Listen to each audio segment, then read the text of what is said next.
Yeah, if you got a table saw, you probably got a mess like this. I mean, got a push stick. You got to have a push stick. I don't know where you're going to put that. Guard, because you're going to take the guard off sometimes.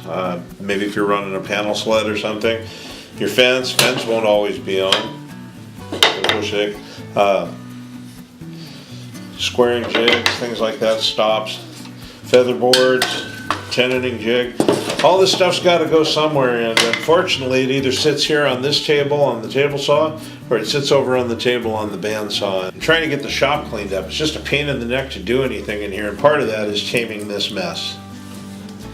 So the first part of my fiendish plan is to build a small platform that I can make a rack on to sort of hold all these extra tools. I got these old casters lying around. I thought it'd be kind of cool to put it on casters so I can move it in and out of the way wherever I want to. The ironic thing is I got these casters from, I think, Harbor Freight. They had a dolly on sale for like $7 or $8, which is cheaper than I could buy the casters themselves, so I just sacrificed the dolly for the casters for a boat jig I built. But it turned out that it's going to end up being basically a caster with a rack on it again. The circle of life. So I didn't film this part. What I've essentially made is a frame, just a big square frame. Put a cross member across here about halfway down to catch and support the bit of pegboard that I stuck on this, so that I can put some pegs on it to help kind of control my stuff. So I made these legs. They're just basically a 2x6. I cut them off at an angle, gave it kind of a half lap joint here to stick it down in there and put 3 screws in it and some glue. Should hold up for the sort of service it's going to need. And I needed a piece of trim on the top to kind of help hold things steady.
Okay, so here it is. You can see I've got my fence hanging on there. I've got the guard hanging on there, featherboard, push stick, little mitering, tenoning jig that I built. And the best part's on the back.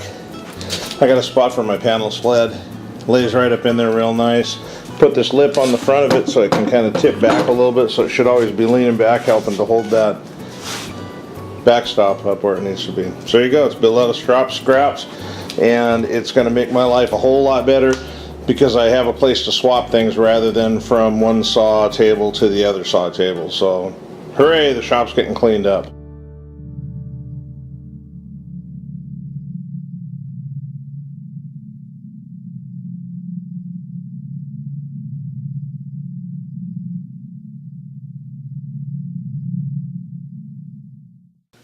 I am consistently astonished by how much wood remains on the end of the floor at the end of a project.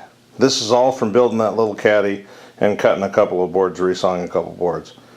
It's astonishing how much sawdust we end up with.